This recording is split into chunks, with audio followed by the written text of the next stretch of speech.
In the past few years, we have seen an unbearable number of layoffs and studio shutdowns across the games industry.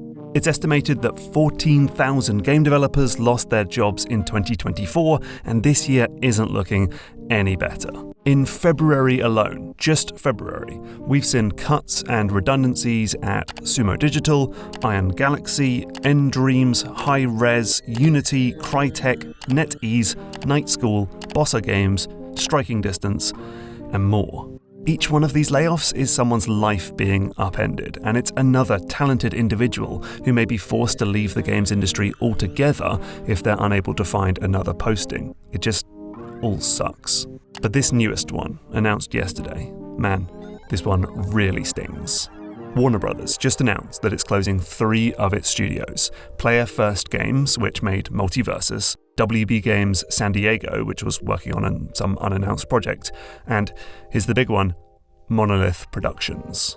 Monolith is a studio I have long respected. It's been in business since 1994, and while it may not be as famous or storied as developers like id, or Valve, or Infinity Ward, its gameography is, man, it's just banger after banger. Its back catalogue is filled with games that are wildly inventive, ever so stylish, and almost always pushing the industry forward with some new technology or design innovation. So I wanted to take a moment to acknowledge this studio's passing as it moves from an is to a was on Wikipedia. And I want to do that by reminiscing on my 5 favourite games made by Monolith. Is that okay? Can we do that? No deep design analysis? I just want to take a moment to pour one out for a criminally underrated developer that deserved far better than this. Okay. So, back in the late 90s, I was obsessed with the Build engine, which was the 3D game-making tool that powered Duke Nukem 3D. And that meant I wanted to play any and all games that used Build. And that's how I stumbled upon Monolith's first major game, Blood. This is a fast-paced boomer shooter with inventive weapons like a spray can and lighter, a voodoo doll, sticks of dynamite, and a pokey little pitchfork as your melee weapon. Now this is a weird and often anachronistic game. It's part Wild West, part occult fantasy, and there's a little sci-fi thrown in there for good measure. You play as an undead gunslinger fighting zombies and demons, and it's all rendered with a crazy claymation aesthetic that comes from the sprites being low-res photos of clay sculptures. It is 100% a game of its time. It's very 90s, which means it's packed with secrets and movie references, and it's ridiculously hard, and the levels are complete mazes. But it's also a lot of fun. I played a lot of janky first-person shooters in this era, but Blood is one I fondly remember. Then, in 2000, we got The Operative, No One Lives Forever. This was a sassy 60s spy adventure and obvious James Bond spoof featuring one of gaming's coolest female characters, Kate Archer. She's a badass secret agent whose makeup bag and wardrobe is secretly a stash of lockpicks, lasers, and grenades. Now, while Blood was a simple shoot everything that moves kind of game, Nolf and its excellent sequel was a lot more cerebral. Levels were open-ended and could be solved in multiple ways, so you could use gadgets and stealth to avoid danger altogether, or just go in guns blazing, up to you. And the stealth was solid, taking cues from top games like Thief, so enemies could notice dead bodies or even your footprints in the snow. And on top of that, the game had bombastic scenarios with vehicles and chase sequences, it had a brilliant sense of style, and best of all, tons of humour. My favourite touch? If you sneak up on enemies and don't kill them, you can listen in on their conversations, which were usually packed with jokes and references. People don't realize how an unhappy family life can turn a man to crime. This game and its sequel were among the best of their respective years. They won loads of Game of the Year awards and were often compared positively to peers like Half-Life. But unlike Half-Life, the Nolf games are often entirely forgotten in conversations about genre-defining shooters. though that's probably due to a lack of preservation. You can't easily revisit this one on Steam or GOG or whatever, and that's because the game's IP rights are tied up between multiple companies and no one really knows who owns it, so don't expect a remaster anytime soon. But if you can't be bothered to get this thing working on Windows 11, well, take it from me, this one was brilliant. In 2005, Monolith returned to first-person shooters with F.E.A.R, a crunchy, grisly action thriller that mixes military firefights with, well, Japanese horror movies. Which means that the breathless shootouts are interspersed with spooky corridors, jump scares, and a creepy little girl called Alma. But perhaps the game's most notable legacy was its envelope-pushing use of AI.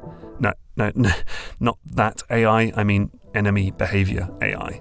So building on work from the North games, F.E.A.R featured a type of enemy behavior that's legendary among AI developers. It's called goal-oriented action planning. So in more traditional AI systems, enemies swap between distinct states, like idle, alert, in combat, moving to cover. That can make them pretty stiff and predictable. But with GOAP, an enemy has a goal, like kill the player or investigate a sound, and then formulates a plan based on a series of actions that should fulfill that goal, and then it constantly readjusts its plan based on the world state.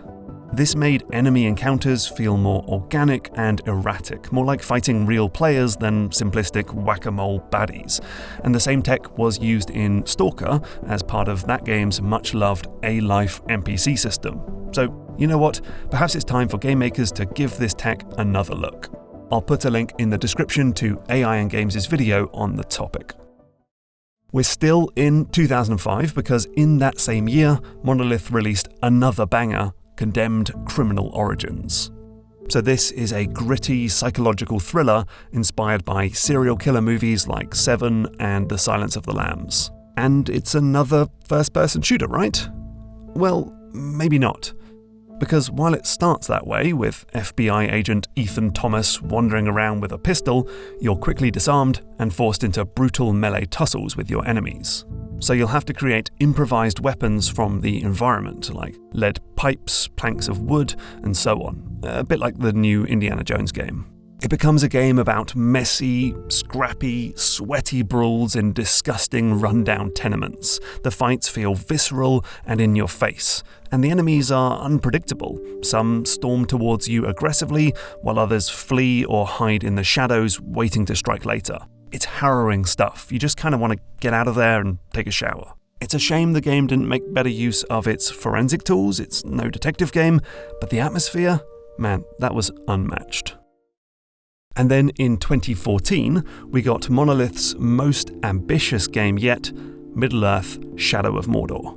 What could have been a totally forgettable Lord of the Rings tie-in turned out to be one of the most bold and forward-thinking games ever created, thanks to its prized Nemesis system. So among the cannon fodder orcs roaming the soggy marshlands of Mordor, you've got a number of orc captains, each with a unique name, look, personality, and set of skills. But most importantly, they also have a memory of their run-ins with you, the player. So if you run away from an orc, you might stumble upon that same ugly bugger an hour later, and they'll call you out for being a coward. Or you might kill an orc by chopping off their leg, only to find they secretly survived that encounter, and they've now got a prosthetic leg and a score to settle. It made for an incredibly rich and dynamic story generation system, with every player getting a unique narrative. And the sequel, Shadow of War, expanded on the idea even further, letting you create your own team of orcs and deal with backstabbing soldiers, enemy spies, and more.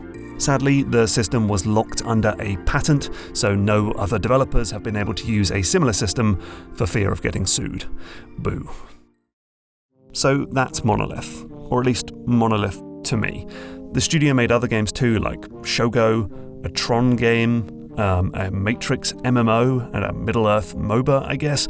I didn't play any of those, but to me, of the games I played, Monolith's games all had something in common. Each one took some interesting inspiration, usually from movies, whether that's James Bond, or Ring, or Seven, or Lord of the Rings. And then it mashed it up with some forward-thinking design or technology, like stealth, complex AI, frantic melee combat, or the impressive Nemesis system. This made for games that succeeded on both style and substance. You could enjoy these games for their story and their style, or study them for their design and their technology. And look, I'm not trying to tell you that every game was some greatest of all time classic. Monolith's games were often ugly and a little janky, and outside of No One Lives Forever, the environments often felt pretty samey throughout the whole game. A whole lot of shipping containers and office blocks. But these were those quintessential 8 out of 10 games. Games that were swinging for the fences, trying something different and new, and mostly succeeding. And I think we need that, right? But now, it's gone. Its in progress Wonder Woman game is dead, and Monolith is no more. Shut down so Warner Brothers can focus exclusively on the franchises that make the most money. Except when they don't. But I'll leave the industry commentary to someone else. I just want to say thanks and goodbye to an underrated and underappreciated studio that has made some truly brilliant games. Thanks, Monolith. And if you want to know more about the Nemesis system, click here for my video on that.